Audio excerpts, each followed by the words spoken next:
हमें भी मजदूर की गिनती देना होगा, हमें भी उचित वेतन देना होगा, हमारे लिए राज्य स्तरीय कानून लाना होगा।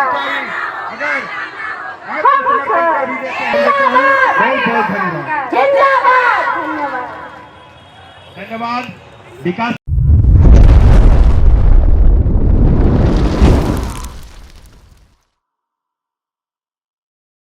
आज हम लोग अंतर्राष्ट्रीय घरेलू कामगार दिवस मना रहे हैं और आज के दिन में ही घरेलू कामगारों को अंतर्राष्ट्रीय श्रम संगठन ने कामगार के रूप में स्वीकार किया था और उनको एक अधिकार दिया था कि घरेलू कामगार भी दूसरे कामगार की तरह हैं और उनको भी उचित वेतन का अधिकार है, सुरक्षा का अधिकार है, छुट्टी का अधिकार है, वेतन का अधिकार है।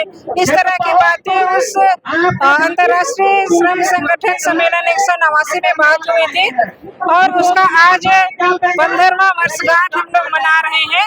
और आज के दिन में हम लोग 15 साल पूरा करने के बाद कहना चाहते हैं सरकार से कि घरेलू कामगारों के लिए एक राज्य स्तरीय कानून बनाने की अति आवश्यकता है, क्योंकि घरेलू कामगार कहीं भी सुरक्षित नहीं है, कहीं भी इनके साथ शोषण हो जाता है, कभी भी झूठा आरोप लगा देते हैं, कभी चोरी का लगा देते हैं, कभी और कुछ का लगा देते हैं और उनको काम से निकाल देते हैं। जब पैसा लेने की बारी आती है अलग अलग तरह का उनके साथ शोषण करने लगते हैं। तो इस तरह की समस्याएं घरेलू कामगारों के साथ लगातार हो रही है। इसलिए हम लोग चाहते हैं कि घरेलू कामगारों के लिए एक अलग से राज्य स्तरीय कानून बने, उन्हें सामाजिक सुरक्षा दी जाए, उचित वेतन दी जाए और जहां वो काम करते हैं उसको कार्यस्थल घोषित किया जाए। कहे कि जहां काम करते हैं उसको कार्यस्थल घोषित नहीं करने की वजह से घरेलू कामगार सुरक्षित नहीं है, ताकि यदि घरेलू कामगारों के लिए कार्यस्थल उसको घोषित किया जाएगा तो हर घरेलू कामगार सुरक्षित होकर के वहाँ पे काम कर सकेगा।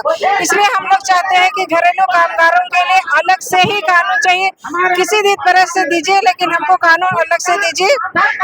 और उसमें हम चाहेंगे कि घरेलू कामगारों के लिए पीएफ और ईएसआई की भी सुविधाएं हों और बुढ़ापे के लिए पेंशन की भी अति आवश्यक है, इसलिए पेंशन की भी हमें सुविधाएं की जरूरत है।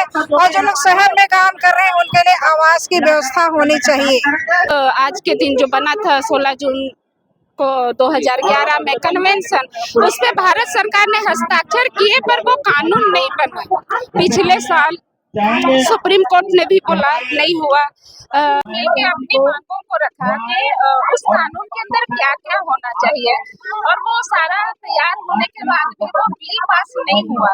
तो जब केंद्रीय स्तर पे नहीं हो रहा है तो हमारे साथ इतना शोषण होता है, तो सरकार से हमारी मांग है कि हमारे लिए राज्य स्तरीय कानून बनाया जाए, ताकि जब हम घर से काम को निकले तो सुरक्षित महसूस करें, काम से जब हम आए वापस तो घर सुरक्षित पहुंचे। ये हमारा ये है कि हम दूसरों के घर में रहते हैं, वहाँ पे सुरक्षा मिले हमें, काम के दौरान यदि हमारे साथ कुछ होता है उससे सुरक्षा मिले हमें।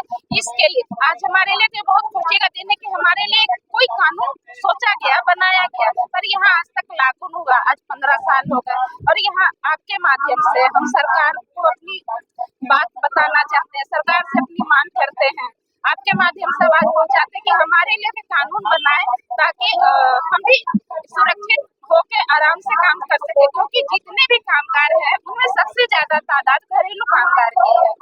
अधिक संख्या में घरेलू कामगार है पर इनको ये मजदूरी का दर्जा नहीं, हमारे लिए कोई वेतन नहीं, कोई छुट्टी नहीं, कोई पीएफ नहीं।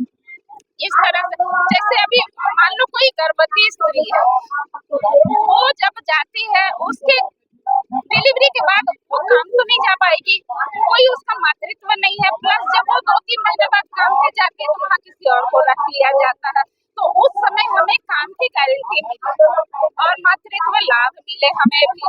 ये सब मांग हमारी है सरकार से, राज्य सरकार से। जी, मेरा नाम स्वर्णलता देवी है, मैं स्वाश्रय महिला सेवा संघ की ट्रेड कमेटी